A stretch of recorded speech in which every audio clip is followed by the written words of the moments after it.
Thank you so much, Sandra. And again, just to reiterate, thank you so much to the Aurora Chamber of Commerce, York University, the Schulich Executive Education Center for this opportunity. And also thank you to all of you for making time out of your day to join me today. This is an exploration about an important topic. I am not a clinical psychologist. This is very much a business focused approach to building resilience. So we'll talk about building resilience at three levels, really at the individual level. How can I build my own resilience? Because it is a muscle, it is something you can develop. How can I impart some of this great knowledge and these tips to my team if I'm working with others or to my family members because it has widespread use and application? And what about my organization? How might my organization be more resilient as a result of some of the learnings and insights today? So that's what I'm hoping to achieve, and I'm excited to have us together for the next just over half an hour. So thank you. I'm going to share my slides now, and let's just say slideshow from the beginning. Can I just get a confirmation that you can see that okay? Great, thank you so much.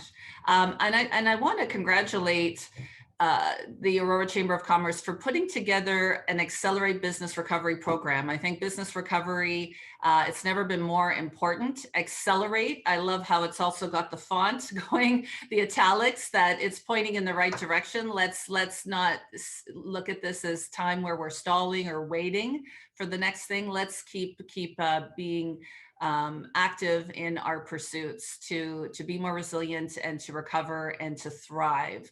So thank you for this, and then congratulations on putting this series together. I already asked, I think some of you did attend the sessions on Tuesday. Just there was a resilience session on Tuesday. Some of the content may be a bit of an overlap. Hopefully you'll also get some fresh ideas from today's program. I've already gone through that, and I just wanted to say I had a much better hair day on that in this photo. The three things I wanted to really highlight, because Sandra, you did a very generous introduction, is that I have been an entrepreneur, not once, but actually twice. I've owned my own business. I get the importance of cash flow, of having to be assertive in certain situations, managing clients, also continuing to look for new ways to add value. So I really am drawing on some of my own experiences. I also work with Halton region and entrepreneurs there in terms, a lot of early startups in terms of getting their legs and helping them to flourish. So this is a sweet spot for me. I love working with entrepreneurs and at any level, and excited that that we have this opportunity today. Sandra also mentioned connective intelligence. We are local. Our office is actually in East Gwillimbury. We moved there from Newmarket, but we do a lot of work globally around the world in the areas that Sandra mentioned around leadership development, assessment, coaching, etc. And a big important thing for us is culture transformation. We're seeing a lot of organizations now who are recognizing they may need some additional values around innovation and future focus to really round out their mission, vision, values. And the last thing, as Sandra pointed out, is that I am also, as part of Connective Intelligence, an industry practitioner instructor with the Schulich Executive Education Center. So this type of programming around emotional intelligence and resilience, I do that for open enrollment programs as well as custom programs. So that's a little bit about me. The objectives today, as you heard, it's what are the benefits of increased resilience? Why does this matter for ourselves, our teams, our organizations? You'll learn about a model of resilience that has been quite well received. It's very simple. It has three parts. And then we'll unpack those three big buckets, if you will, into 8 components of resilience. So you'll leave with some tips and techniques. I'm a big believer in the theory, and the theory having application that you can take back to your offices, your homes in real time. So this is my mission for you today, is to leave with some value and some new thinking, hopefully, around resilience. What is resilience?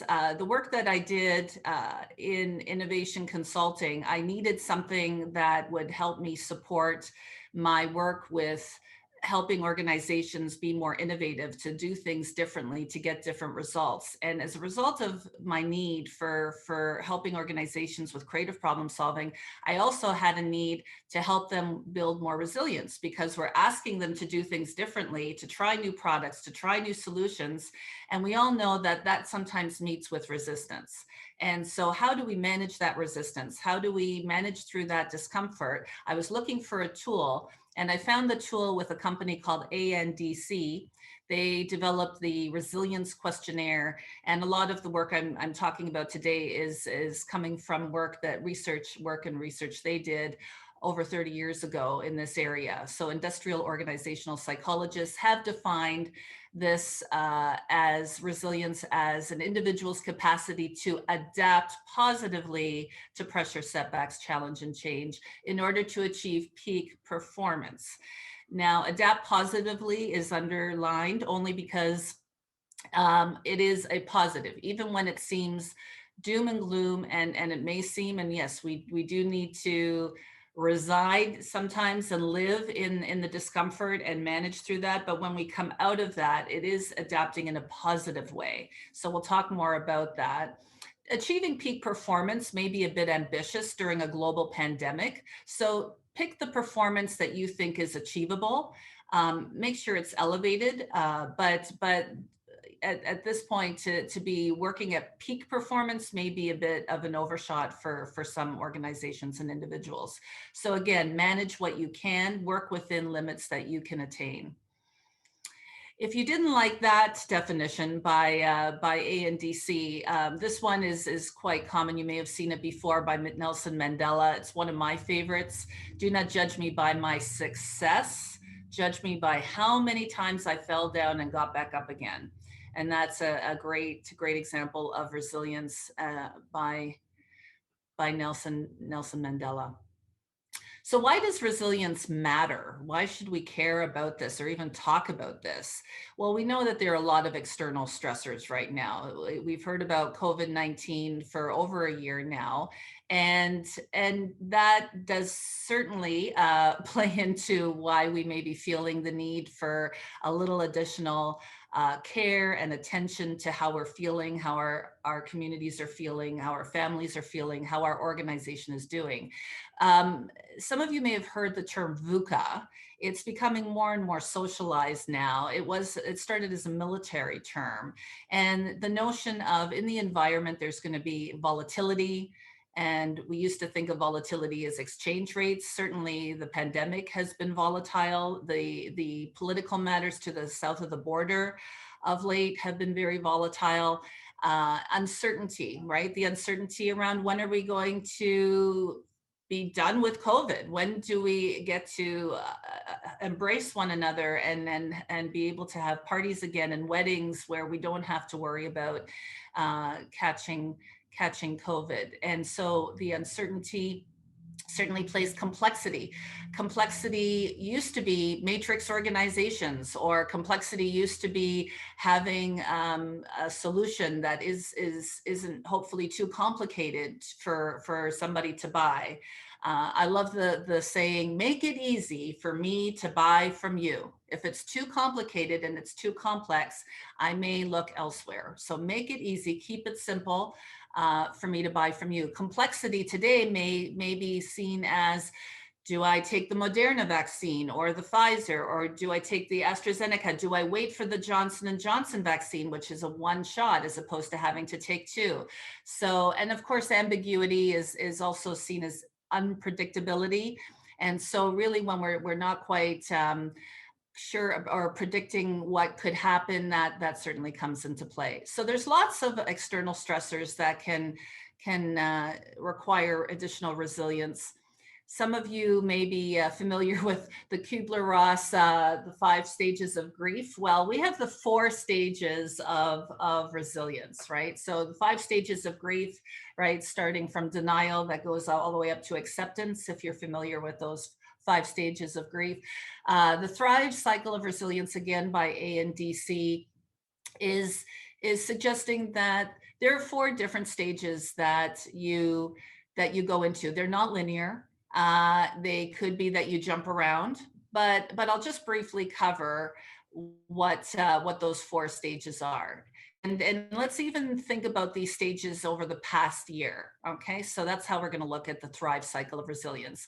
Survive is that initial response to adversity. So think back to around February, late February, early March last year. Suddenly you're hearing about a pandemic. Suddenly you're hearing about people being asked to stay home. You remember those days of people going and getting toilet paper, and then it became hair products, and then it was flour. You couldn't get flour, you couldn't get yeast.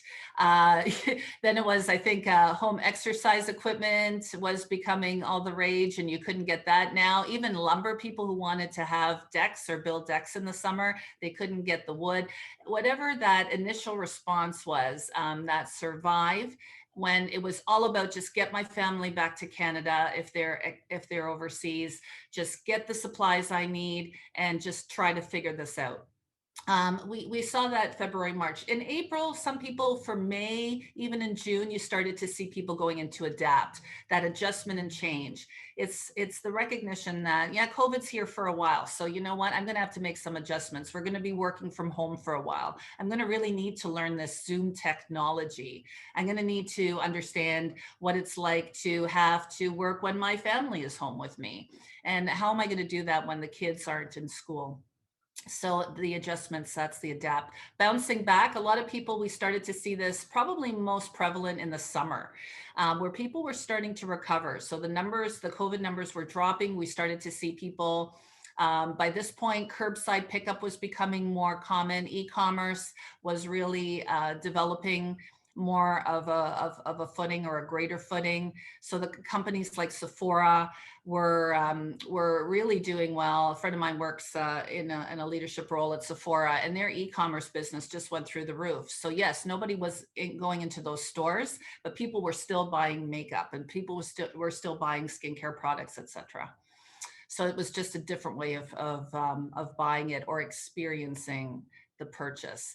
And finally, Thrive. A lot of people you saw already in September in the fall, where they weren't only growing, weren't only recovering, they were actually thriving. Their business was even stronger because they had really figured out the virtual platform, and they had really figured out e-commerce, or they had really figured out how to retool, redesign, reimagine the way that people were interacting at the office, at the plant, and or with customers. And those that did that are actually seeing unprecedented growth. Think about the grocery chains are seeing unprecedented growth. So those are the 4. And I'm kind of curious. Let's do a little bit of I don't have a poll per se, but I do have the chat room. So where are you on the Thrive cycle of resilience right now? Survive, adapt, recover, or thrive? If you feel open to sharing, I am going to go to the chat room now and see what people are saying. So we see recover. That's great. Recover. We're seeing 3 recovers. Adapt. Yep. And some people went back into survive. So no, there's nothing here. If you were blindsided by something recently, that's a possibility too. So I see a lot of recover and a lot of and some adapt as well. So that's great. Thank you.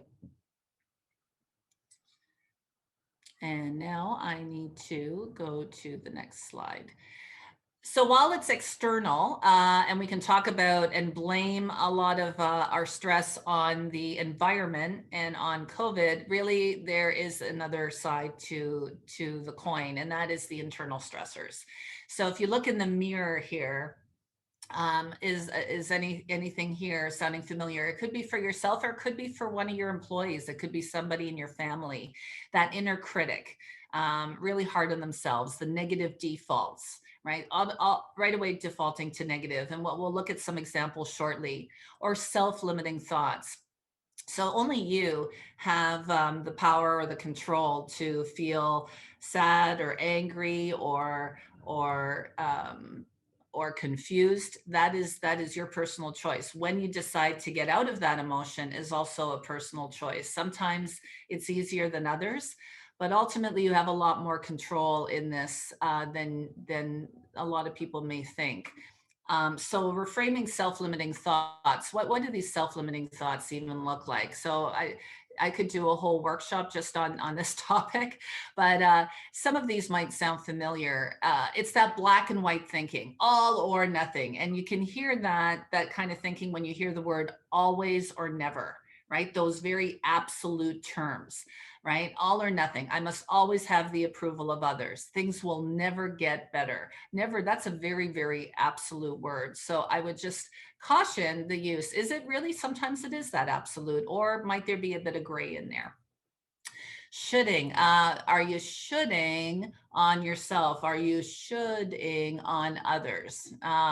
So I should have known better. You know, you're beating yourself up. Why did I do that? Right? And how often are you replaying that tape? Well, at some point, it's you got to stop playing that tape and move on and see it as a learning. What have you learned from the situation? How can you move on? They should have done their job, blaming other people. And yes, maybe they were responsible, but who owned the A? Who was accountable?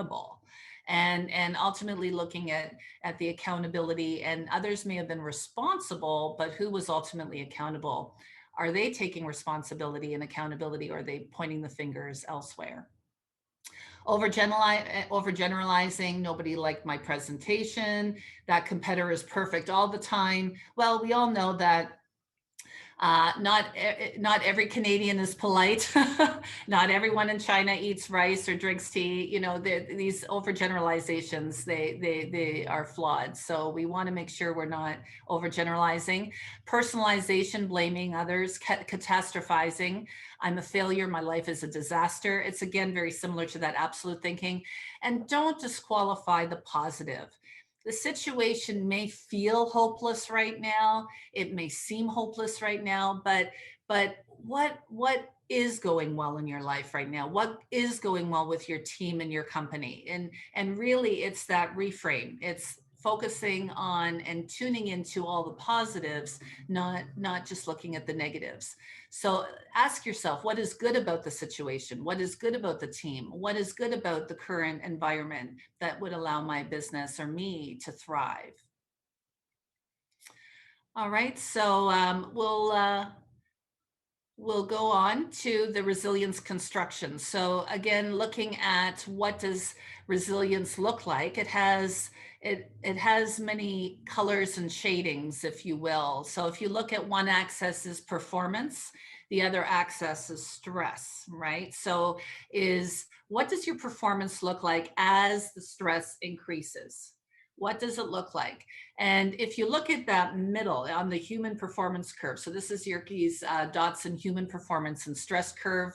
And based on their research, that optimal performance or that optimal level of stress is energized, you feel focused, work feels effortless. You're almost skipping home in those days when you were still walking to your car or you were driving, you had the music going, you just felt you checked off everything on your list and you felt energized. There were enough balls in the air to keep you feeling busy and focused.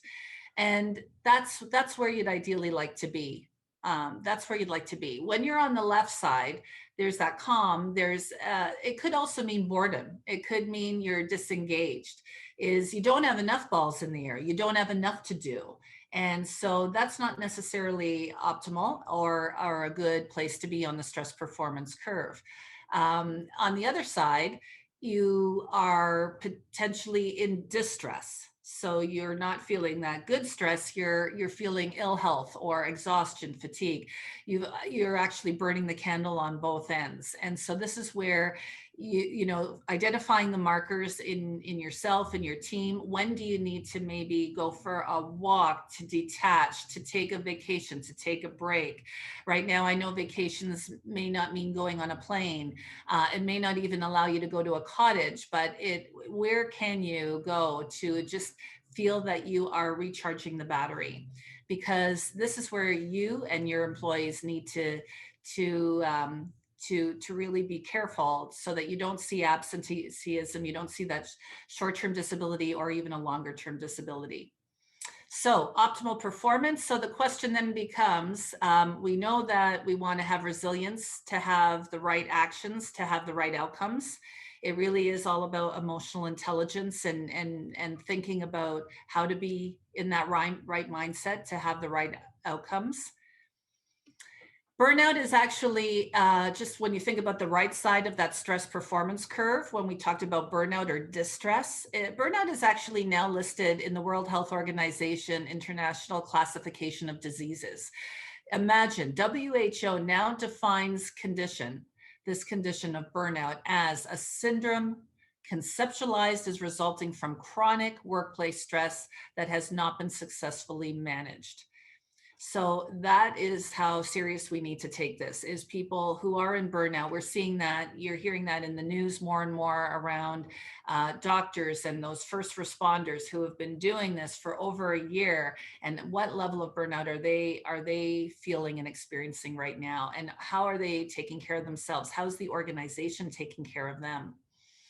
According to DDI's 2021 Global Leadership Trends Report, leaders struggle to handle burnout. And why is that? Well, we can say that leaders are very confident, 55% of them, in fact, when it comes to achieving their team's goals, or when they're rallying their team around a common purpose, or they're building their team enthusiasm engagement. So pretty decent percentages. They could be higher, but that's when they're confident, right? It's about that shared purpose, shared goal, plan the work the plan, drive that engagement. Unfortunately, though, and this is where the burnout's coming from, leaders are not necessarily as confident at helping team members avoid burnout, or making the right hiring decision, or navigating organizational politics. 18%, 14%, 12% respectively. And so this is where you might get that avoidance of taking a lower performer to task, or to addressing issues around toxicity. In organizations, it could be around some microaggressions that could be happening in the organization. So not being as confident as a leader to handle that, to navigate those dynamics. So where are you on the stress performance curve? I'm not going to ask you to reply to this, but just think about that. You know where you answered when it came to the Thrive cycle of resilience, when we talked about survive, adapt, recover, and thrive. So where are you on the stress performance curve? Are you on that left side, low stress? Are you in the eustress, or that happy, we call that eustress in the middle, when you're energized and focused, or are you in distress? And how does that line up to where you are? If you are in recover, you might be feeling eustress right now. If you're in adapt, you might be between low stress and eustress, or between eustress and distress. So again, just thinking about, is there a connection or a link between where you are on the Thrive cycle of resilience and where you are on the stress performance curve?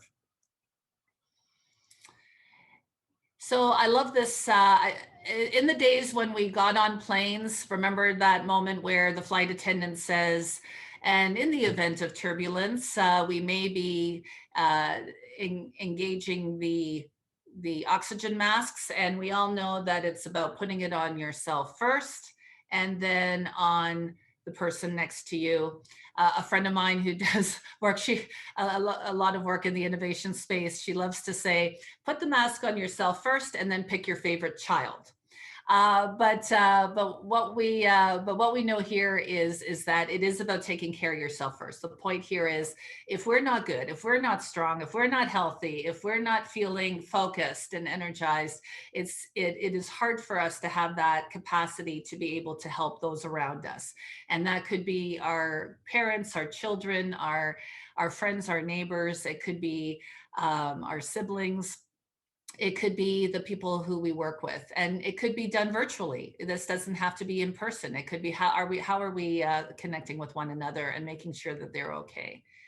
So putting that oxygen mask on yourself first, and then on others. So we're ready now, doing a quick time check here about resilience, the model, and some components. what I'm going to do is first outline what the model looks like. So it's awareness, connection, and agility. So first having that awareness of where are you on that cycle of stress, and where are you? Are you on the left? So we already went through some awareness exercises in terms of where you are on the stress performance curve and the thrive cycle of resilience. We've already talked a little bit about connection. You're connecting with one another right now. We're connecting. We're all trying to help each other be more resilient. The chamber is phenomenal in terms of supporting you as an indispensable resource, the people, the services, the network that they have in order to help you. So please, take advantage, and even more advantage of the resources at the chamber and in York region, and even from York University or Schulich. So hopefully this is helping today, and it will be in the library, this recording, for future use. Agility, so being agile, nimble, being able to adapt, as we learned about. And the resilience components, I'm going to go through the following 8 pretty quickly. Some of them are pretty intuitive. So what I'm going to do is go through the 8. You're seeing here how the 8 will support the 3 big buckets. So we'll be talking about awareness, connection, and agility through these 8 components. To keep this engaging, what I thought would be fun is let's get you involved in another way. Can you tell that for the first 6 years in my life, I was a teacher? So I do like I like to give the class some activities while I speak, so that you don't get bored of my voice. What I'd love for you to do is, as I go through each component, and this will be very swift, my explanations. Give yourself a score, and I won't be asking you for it. Give yourself a score of 1 to 5 on how you think you're doing on that component. So if you think you're demonstrating an extremely strong preference in that, and ability in that component, give yourself a 5. If it's slightly stronger, 4. If you think you're pretty average, like most people right now, you don't really stand out one way or the other, give yourself a 3. If it's a slight preference to avoid this component, a 2. And if it's a really strong preference to avoid, it's a 1. So again, there are those extremes we talked about. It could be a 1 or a 5, 4 or 2, and then in the middle, a 3. So we got that. We're ready to go. Let's get started. So you'll see my score on the right. Keep score, the awareness, emotion regulation. So I like to start here because our thinking, our choices, our actions are very much driven by our emotions, our emotional predispositions.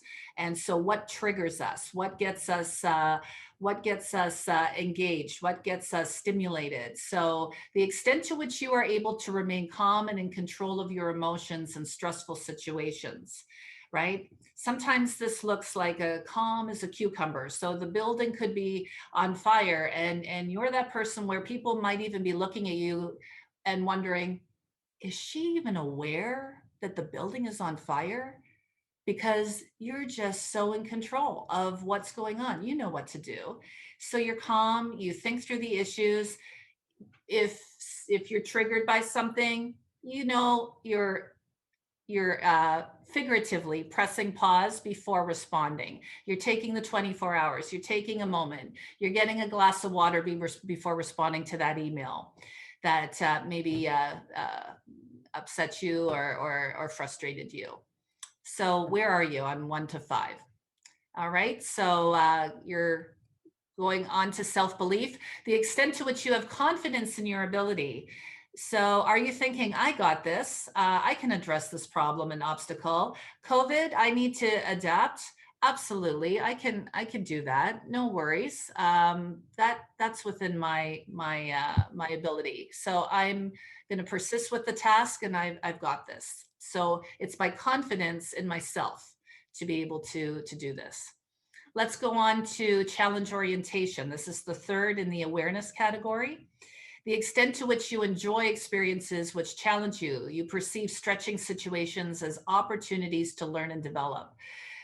So the challenges of COVID, how am I going to get that toilet paper? How am I going to now collaborate and innovate with my team when we're not in the office together?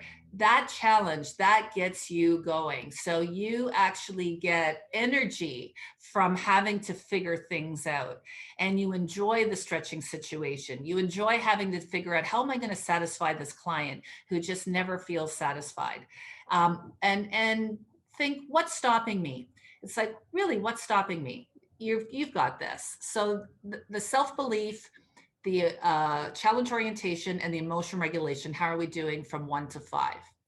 I'm going to move on now to the second big bucket, which is connection. And there are two components in that. The first one is support seeking. We do not have to do this alone. We may feel that we are able to handle everything on our own.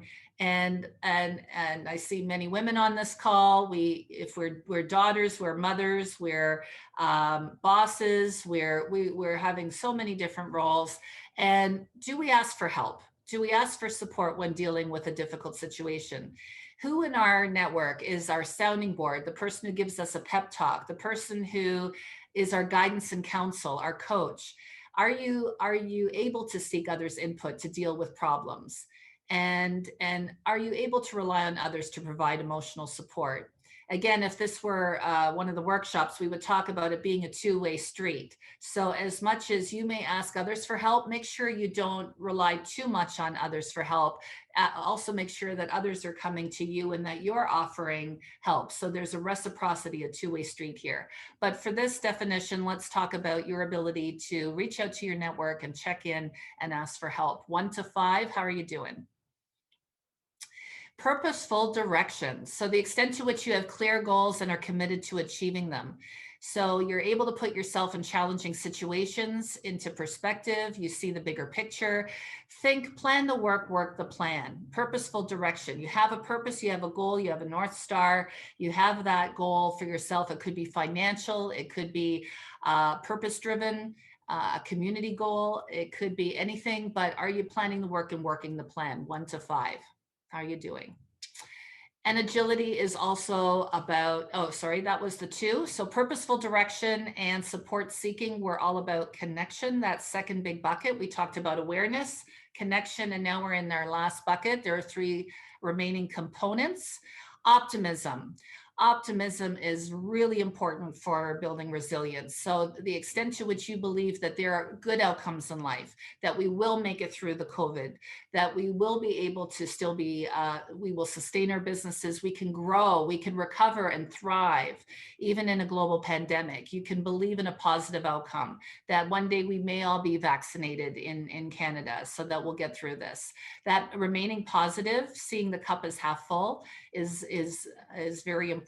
So that positive attitude, and we often do see the difference between somebody who has that healthy positive attitude and somebody who is defeating themselves. They're feeling they're a victim. And again, it's natural to have days like that. If it's ongoing, that could be a challenge for you. So how optimistic are you? 1 to 5. Adaptable. The extent to which you're able to reframe, redirect, and your efforts, right? So if you think about changing the behavior, changing the approach, changing the way you think in the face of challenging situations, perceiving change as positive, being open to new ways of doing things. 1 to 5, how adaptable are you? How flexible?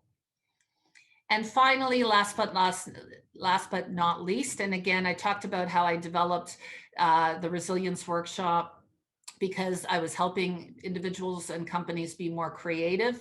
Ingenuity or creativity is a big part of building resilience.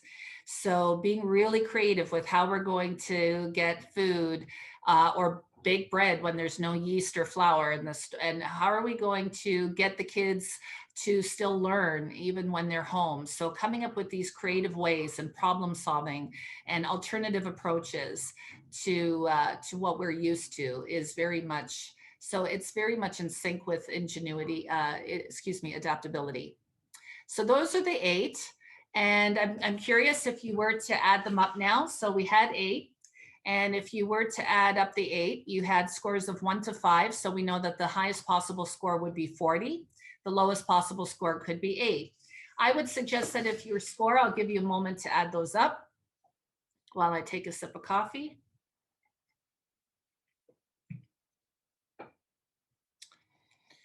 All right, so if your scores were 32 to 40, excellent. You're doing a great job. I would actually say if your scores are that high, the only concern I would have is that you're overusing certain components. So just being careful. So when I talked about support seeking, when I talked about overly relying on people for help, that could be an overuse of support seeking, making sure that there's a balance, that they're also coming to you and you're also the one giving help and counsel. So that would be an example of overuse. If you have scores between 24 and 31, that's good. There's room for improvement, but you're probably in that middle eustress, or that optimal performance of the stress performance curve. If you've got scores of 16 to 30, some concern there. Definitely would be looking at where there might be room for improvement. And if the score is 8 to 15, you are likely either in distress or on the left side. So there would be areas that definitely would need some addressing if you want to ever see that peak performance or even elevated performance. So which of the following, we're going to invite you to go back to the chat room now. I gave you a lot of information there about the 8 in terms of how they support agility, connection, and awareness. One of the 8 is actually like a superfood. If you had to pick one of the 8, it's the one that would be really most important to. And if you had a lower score on it, it's the one that I would start with first. So of the 5, reduced from the 8, do you think it's self-belief, optimism, adaptability, emotion regulation, or ingenuity? Which of these 5 do you think is the most critical of the 8 in terms of developing resilience? Self-belief, optimism, adaptability, emotion regulation, or ingenuity? So let's go to the chat room and let's see what your guesses are. What do you think? Self-belief, one answer. What do you think, folks? If you had to pick one. That's tough. Could be anything. Going with optimism. Thank you, Sandra. Ingenuity, optimism. Optimism, a lot of optimism. I think, we've built a good case for optimism because of the pandemic. Thank you for playing along. It is actually adaptability. Adaptability is the superfood. So if you think about that flexibility to feel differently about a situation, right? I'm choosing, remember I talked about that power, I'm taking control of my emotions. I am going to take a break and I'm going to get back into my prefrontal cortex. I'm going to calm down that amygdala and be rational, logical, and objective about my response, and continuing the dialogue. It's the reframe. So thinking differently. And of course, the redirection is I've always been going this way and look where that's got me. Maybe if I try a different approach and a different path, a different strategy, I might get different results. So thank you. Let's see here. I'm just doing a time check and we are approaching the end here. Sandra, do I have a few more minutes? Because this would be just a few, about 5 more minutes. Yep. Okay, so what I would like to do is, this would be the end of the theoretical. I'm just going to quickly go through some tips and techniques that you might find helpful. And so first is keeping positive thoughts. So again, thinking about, it could be meditation, right, to calm those emotions down. It could be mindfulness, reframing those self-limiting thoughts that we talked about. So look for the gray, not the black and white, not make sure that you or your team are not shoulding on yourself or others, or catastrophizing. Listen to music. Music is great for putting you in a positive state of mind. So even on a break, when you're given 5-minute breaks, go to YouTube or go to your playlist, play your favorite tune. It's amazing how that can make a difference in your mood. I would love to play this really quickly because there is one tool that is for your business. So I want you, and this is a 1-minute video that I would love to show you. It is actually the backstory. You've been seeing these, if you've been watching TV, I don't know that who hasn't seen this commercial about Peloton. And so I want you to think of this as you're watching in terms of how they disrupted the fitness industry. What did they substitute, right? This is a tool called Scamper. We use it in creative problem solving and innovation. Is how can you get to that recover and thrive? And it could be as simple as substituting something. It could be, if you're in the food business, one ingredient, or it could be instead of them coming to you in your restaurant, you bringing the food to them or offering it curbside for pickup. It could be combining things. So think about the white strips, Crest white strips, right? We had bleach over here, we had film over here, we combined the two and we created white strips, right? So adapt. What might we borrow from a competitor? What might we modify, magnify? What detail are they playing up? What detail are they playing down? Putting to other uses, eliminating a step or eliminating something or rearranging. So just if you think about what they've done, how have they substituted, combined, played something up, played something down, eliminated something or rearranged something. Got it? This is called Scamper. We're going to watch the video now, which means I'm going to have to stop sharing this. 1 minute, the backstory of Peloton. And if all goes well, I should be able to play it here.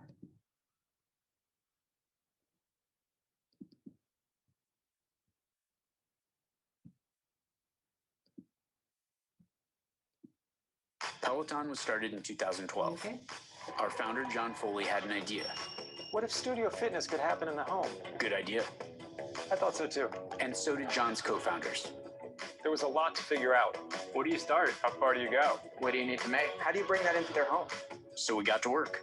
We made our own hardware, developed our own software, and created our own content with our very own world-class instructors. Building something that's the first of its kind, with teams spanning software, mechanical engineering, product design, fitness instruction, content production, marketing, music, logistics, supply chain, retail, apparel. Creating something that belongs to our members, something they truly help to build. We're democratizing access to high-quality boutique fitness by making it convenient and affordable. Anywhere you are, anytime you want it. Which means no one is getting left behind. Peloton is for anyone who wants it. Okay, so let me go down from there. Can you see my screen again? Can you see my screen? Okay, let's Still on the Peloton screen. Okay, so let me go off of that.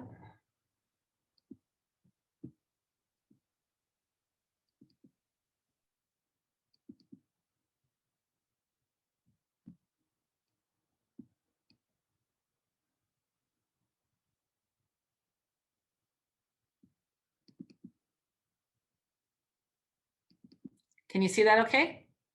All right. So very quickly, substituting, I'll just refer to my notes that I made. So substituting the gym for your house, right? What if a studio fitness could happen in the home? That was the challenge that they were trying to solve. So when looking at your customers, what are their needs right now? What is the challenge that they're having, and how can your business solve their problem? Now, obviously, there's a lot of money behind Peloton. Not everybody has the money to develop the hardware, software, have all those fitness instructors and all the marketing behind it. That being said, though, there are some things that you could borrow from this example. Combining hardware, software. So what are the things that you could be combining to create new value for your customers, new solutions for your customers? When we think about adapt or apply, we adapted that feeling of community or affiliation. So if you think about why I go to a gym, I want to feel like I'm with my tribe, with others who have a shared interest. How can I bring that back to my home? I feel like I'm still a member, I'm still part of a community, even from the comfort of my home. I belong to a group. So they were able to apply that. How are you connecting, I guess, with your customers? How are you creating community with your customers? They maximized, if you notice, the convenience and the affordability. Now, I don't know that everybody can afford $64 a month. Plus, I think the machine costs about $3,000, the treadmill or the bike. That being said, let's just go with the fact that we are maximizing playing up the convenience, and minimizing the fact that there is a membership fee. Also, we're eliminating the need to leave your home. We're eliminating the risks associated with COVID if I were to go to the gym. We're reframing the idea of how to get fit, that you can get fit in the comfort of your home, and where we have something that we can offer right away. You could make this purchase and you could start soon. So it's easy for me to buy from you. So I hope that there's some examples there. Just go to onepeloton.ca. You can see that film again. And so tips to building resilience. I would say if you have employees, be positive, maintain perspective, adopt a positive self-perception, take the time to reset and recharge, practice mindfulness. We talked about that. And again, you want different results. It all go further upstream than actions. It's all starting with your beliefs, your values, your life experiences. How can you draw on those to think differently, to ultimately behave differently and get different results? So go further upstream than thinking about changing behavior. Think about your mindset right now, your attitude right now, your beliefs about COVID and your ability to recover or thrive in COVID. And as a final step, think about one area that you could, hopefully from today, based on looking at the stress performance curve, based on looking at the Thrive cycle of resilience, based on looking at the Peloton example, or all the different things using the Aurora Chamber of Commerce for greater benefit. What is one thing that you could do today? What is one commitment you could make to improve your level of resilience? Anticipate also that if you are going to think differently or do things differently, people may react because maybe you've become predictable in terms of how you think and how you behave. So if we're going to do things differently, anticipate that people may be wondering, I've never heard her say that before, or I've never heard him or them approach things that way. They're really open-minded this time. So, or they're accepting this time. So, and this is again, not a reflection on you. It could be somebody that you work with or that you know.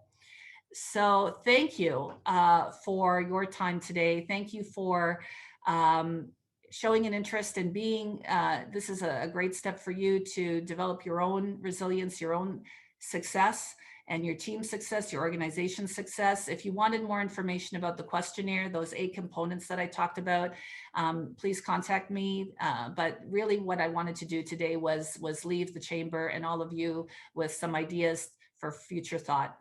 So the final tip is make sure that you share positive messages and recognize each other's successes and milestones, celebrate those.